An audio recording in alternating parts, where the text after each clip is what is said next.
Ogeessonnii fi itti gaafatamtoonni magaalota Oromiyaa 23 irraa walitti dhufan hojiilee inisheetivii misooma magaalaa Adaamaa keessatti hojjetamaa jiran daawwachuun muuxannoo qooddatan. Jilli daawwannaa irratti argaman kunneen hojiilee inisheetivii sheedii furdisa loonii, kan horii aannanii, horsiisa booyyee, sheedii horsiisa lukkuu malkaa Adaamaa, giddugala bashannana paarkii oboo fi hojiilee misooma biroo daawwataniiru. Qaamoleen daawwannicha irratti argaman tokko tokkos hojiilee misooma magaalicha keessatti hojjetamanitti kan gammadan ta'uu ibsan. Hojiilee inisheetivii horsiisa lukkuu, furdisa loonii fi horii aannanii magaalaa Adaamaa keessatti hojjetamaa jiran fakkeenyummaa guddaa waan qabaniif muuxannoo kana gara magaalaa keenyatti babal'isuuf qophoofnee jirra jedhan. Maqaan koo Naahawwii Maammoon jedhama. Kanan dhufe naannoo Oromiyaa bulchiinsa magaalaa Aggaarorra. Guyyaa akkuma beekamu leenjiidhuma inisheetivii giddu galeessa godhate guyyaa 3-4 isuma fudhataa jirra magaalaa Adaamaatti. Kana giddu galeessa gochuudhaan keessumaa hojiiwwan inisheetivii bara kana murtii addaatiin mootummaan keenya gadi buusee bara darbee fudhannee gadi buune nus akka magaalaa keenyaatti hojiirra oolchaa jirra.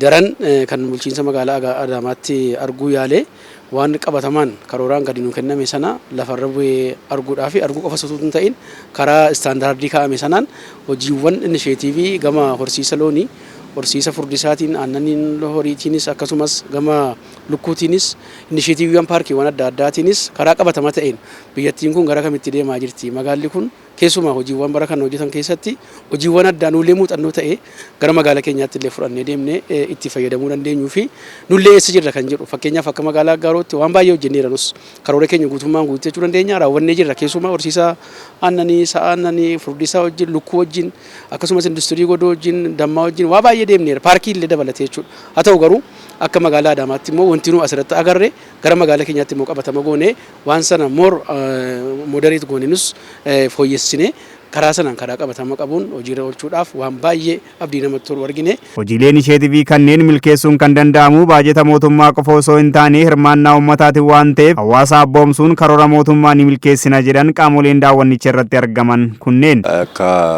magaalaa kanatti inni guddaa fi hangarti waan nuyi agarre tokko magaalli kun magaalaa guddoodha, magaalaa bal'oo taatee kan jirtu yoo taate iyyuu hojii inisheetivii mootummaan booca'ee gadi buuse irratti karaa bal'aa ta'ee hojjetaa jirti. Asirratti waan qooddannee qabna jechuudha. Inisheetiviin kun faayidaa maalii akka qabu, bu'aa maalii akka qabu uummanni baree hubate nuti lafa dhiyeessuudhaan, lafa qopheessinee lafa dhiyeessuudhaan qaamoleen abbootiin qabeenyaa misoomaa waan illee fudhatanii laficha misoomsuudhaan gatii madaalawaadhaan uummataaf illee waan akka killee, waan akka aannanii, waan akka foonii kana akka isaan dhiyeessaniif hojii bal'aan hojjetamaa jira. Kan nu hafus jira.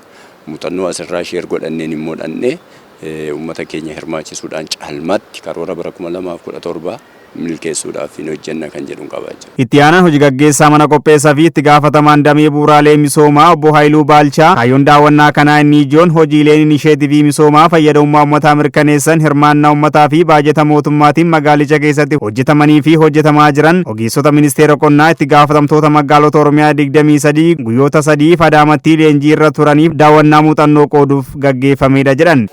Akkuma beekamu guyyaarraa daawwannaan hojii misooma bulchiinsa magaalaa Adaamaa keessummoota sadarkaa naannoo akkasumas magaalota Oromiyaa irraa iddoo garaagaraatti walitti dhufanii leenjii garaagaraa irra turanii muuxannoo qoodachuuf bulchiinsa magaalaa Adaamaa waliin hojii daawwannaa gaggeessuudhaaf yaadameeti kan guyyaarraa daawwannaa gaggeessine.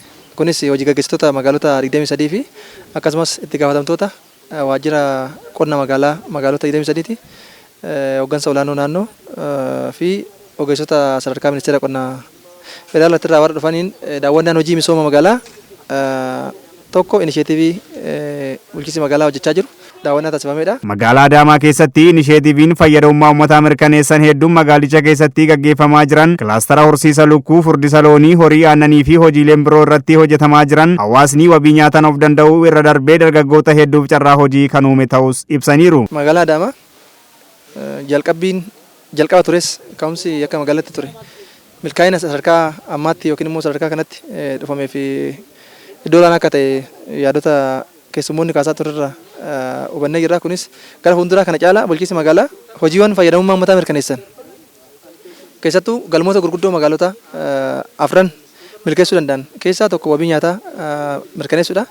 Hojii nama hojjennus baay'inaan kan hojjennu hojii badhaadhina maatii milkeessuu keessatti karoora imala badhaadhinaa milkeessuudhaaf yaadama falaasama ida'amuurraa ka'uun carraa hojii uumuu fi oomisha oomishtummaa keessatti dabalee qaala'insi jireenyaa tasgabbaa'ee gabaan tasgabbaa'ee wabii nyaataa jiraattota magaalaa keenyaa akkasumas ofirra dabarree immoo akka sadarkaa naannootti sadarkaa biyyaatti hanga ekspoortii gochuutti oomishaaf oomishtummaan keenya dabaluudhaan galmoota sana mirkeessuudhaaf hojii xiyyeeffannaa olaanaa hojjetamaa ture har'a guyyaa irraa daawwatamee jira.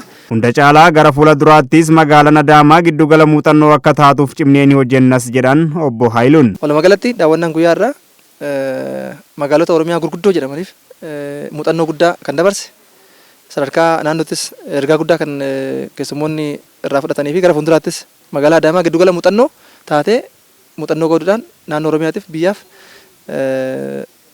giddugala muuxannoo akka taatuuf abdii guddaa kan ture ta'uusaa hubachuun danda'ameera jechuudha. Ministeera qonnaatti ogeessa misooma aannanii kan ta'an obbo Sanyii Camadaa daawwannicha irratti argamuun haasaa taasisaniin magaalaa Adaamaa keessatti hojiileen fakkeenyummaa gaarii ta'uu danda'an hedduun hojjetamee jira. Kun immoo gara magaalota birootti babal'achuu qabas jedhan. Dhuguma dubbachuudhaaf bulchiinsonni magaalota Oromiyaa keessa jiran keessumaa bulchiinsi magaalaa Adaamaa sochiin inni amma misooma horsiisa horii irratti godhe keessumaa naannoo aannanii fi lukkuu irratti fi sheediiwwan inni ijaare baay'ee kan nama gammachiisuu fi kan nama jajjabeessudha. Haala kanaan tokkoffaa kan nama jajjabeessu kanan jedhee fi tokkoffaa kilaaster godheera. Deerii kilaaster, deerii viileej deerii kilaaster godheera. Bakka sana horii aannanii fi misooma aannanii qofaan akka isaan horsiisan saayinsii fi saayinsii isaa kan eeggate istaandardii mataa isaa kan qabu sheediin ijaaraman illee haaluma saayinsii isaa eeggateen kan isaan ijaaramanii. Kan biraan misooma kilaastera lukkuuti. Isa kanas haaluma sirrii saayinsii isaa fi bakka filatamaa saawundi bakka ta'ee fi ijaaruu isaati. Kun immoo baay'ee kan nama gammachiisuu fi namoonni baay'ee illee yeroo du'atan kan itti gammadanidha.